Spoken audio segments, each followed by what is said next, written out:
Salam sejahtera, terima kasih karena bersama dengan saya di Nazil Unity Channel. Kemarin, Perikatan Nasional kalah malu dalam undian RMK13. Kegagalan pembangkang yang tidak disangka-sangka, dan ini cara Anwar Ibrahim tewaskan mereka. Saudara, RMK13, Perikatan Nasional buat malu lagi. Anwar tewaskan mereka dengan bergaya. Salam sejahtera, salam reformasi. Hari ini kita nak kupas satu episod yang betul-betul memalukan blok pembangkang Perikatan Nasional PN. Dalam undian RMK13 yang kononnya mereka nak jadikan medan tunjuk kekuatan, akhirnya jadi pentas untuk buat malu sendiri.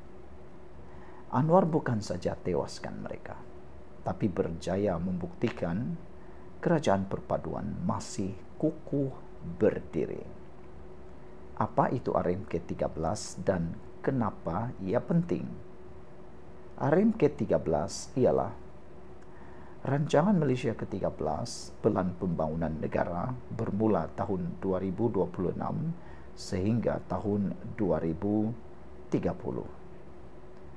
Ia bukan sekadar dokumen ekonomi, tapi ini adalah simbol hala tuju Malaysia. Undi RMK13 jadi kayu ukur sejauh mana kerajaan dapat sokongan. Kalau mereka gagal, itu adalah tamparan yang besar. Tapi apa yang berlaku? Kerajaan menang dengan selesa, pembangkang pula senyap dan lesu. Saudara-saudara sekalian, apa yang dinyatakan oleh Hassan Abdul Karim, ahli parlimen kerajaan di dalam blok kerajaan sudah menyatakan bahwa kalau Anwar Ibrahim tidak mendapat undian cukup untuk RMK13, ini menunjukkan keabsahan Anwar Ibrahim selaku Perdana Menteri boleh dipersoalkan. Tapi nampaknya kemarin apa yang berlaku, Perikatan Nasional malu besar. Sebelum kita teruskan ulasan yang hebat ini, jangan lupa tinggalkan komen Anda dengan tanda pagar Kami Sayang Malaysia. Sebelum itu izinkan saya perkenalkan dulu kepada Anda semua, ini terapi imun Transfer Factor for Life. Terapi imun yang meningkatkan daya imun badan kita sehingga 400%. Secara umum dan ringkasnya, apabila imun badan kita jadi bodoh, apabila imun badan kita lemah, apabila imun badan kita tidak berfungsi lagi dengan baik, kita kena penyakit dan kita tidak sembuh daripada semua jenis penyakit.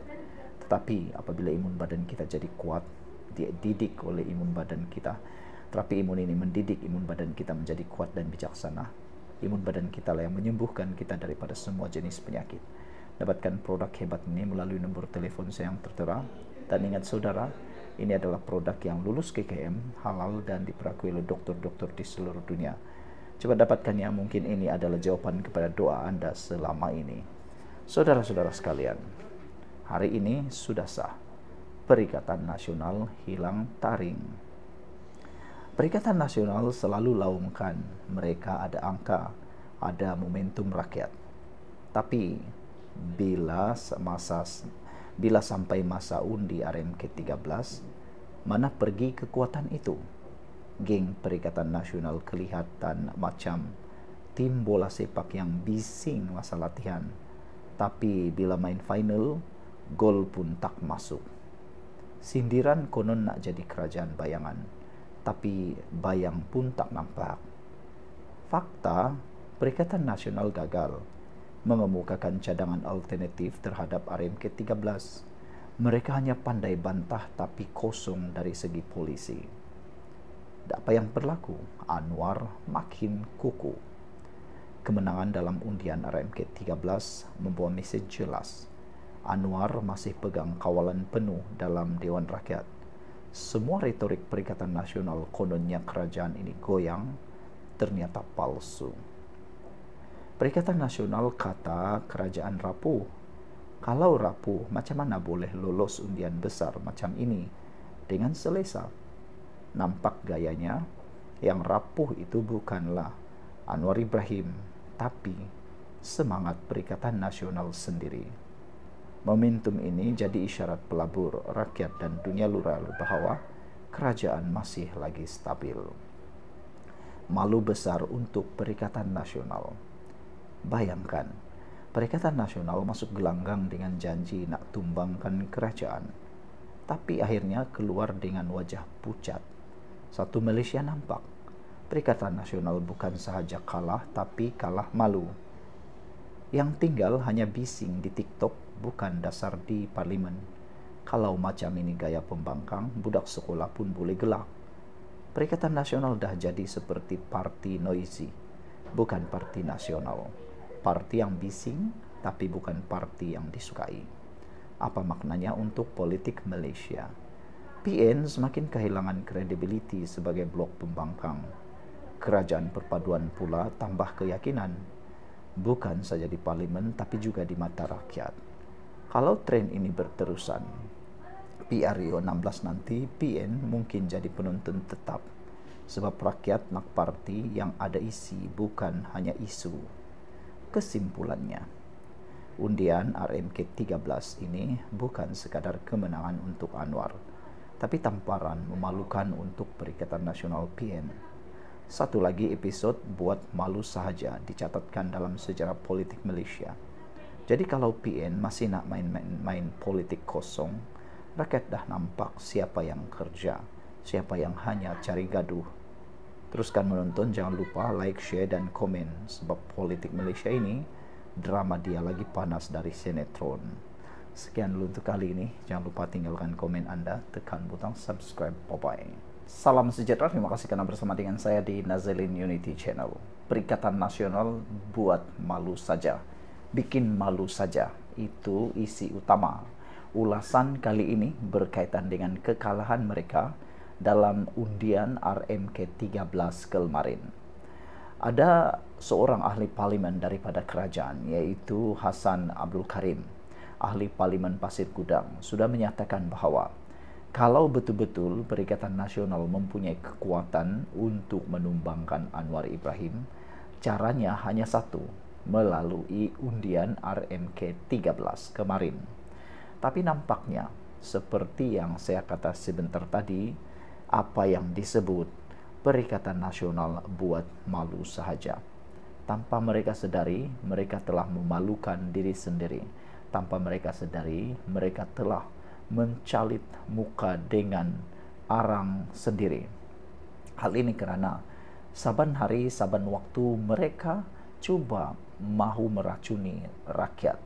Pemikiran rakyat kononnya mereka penuh cukup sokongan untuk membentuk kerajaan. Tapi nampaknya apa yang mereka sebut-sebut, cakap-cakap hanya pembohongan semata-mata. Mereka kata mereka cukup untuk dapat tumbangkan Anwar Ibrahim. Tapi nampaknya apa yang berlaku tidaklah seperti yang mereka nyatakan kemarin. Yang mengejutkan kita, saya tertunggu-tunggu sebenarnya. Betulkah apa yang dinyatakan oleh pembangkang ataupun para pemimpin Perikatan Nasional bahawa mereka mempunyai cukup undi untuk menumbangkan Anwar secara sembunyi? Tapi rupa-rupanya apa yang berlaku, undian RMK 13 bukan sahaja mendapat undian yang cukup banyak, tetapi juga mendapat undian daripada rakan-rakan pembangkang sendiri. Apa sudah jadi ini? Ini menunjukkan bahawa koalisi ataupun gabungan Perikatan Nasional memang tak boleh pakai. Kerana bayangkan RMK 13 saja mereka tidak mampu lakukan apa-apa. Itu antara komen daripada netizen. Baiklah, sebelum saya teruskan ulasan ini, jangan lupa tinggalkan komen Anda dengan tanda pagar Anwar menang lagi. Kali ini saya kongsikan kepada Anda dahulu. Ini terapi imun Transeffective for Life, terapi imun yang meningkatkan daya imun badan kita sehingga 400%. Secara umum dan ringkasnya, kita kena penyakit apabila imun badan kita lemah. Apabila imun badan kita jadi bodoh, imun badan tidak lagi dapat mempertahankan diri kita. Selain itu, akar penyakit juga terus bertumbuh di dalam tubuh badan kita karena imun badan yang gagal untuk menghapuskan penyakit tersebut karena imun badan yang jadi bodoh.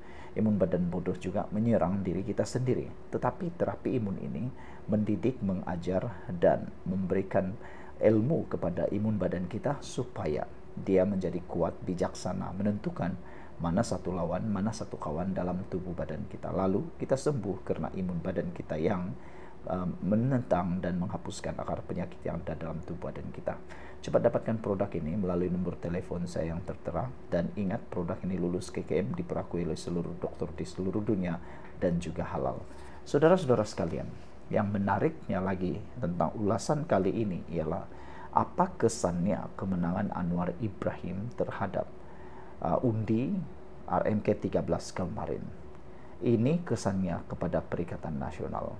Kesannya ialah Perikatan Nasional gagal tampil sebagai alternatif konkret. Perikatan Nasional disarankan untuk membentangkan cadangan alternatif terhadap RMK 13, bukan sekadar menolak atau mengkritik. Seperti yang dinyatakan oleh ahli parlimen Gopeng, tindakan mereka lebih kelihatan seperti gairah menurunkan kerajaan dari menyampaikan pelan pembinaan konkret, mengundang pandangan bahawa Perikatan Nasional hanya berpolitik tanpa substantif dasar yang jelas.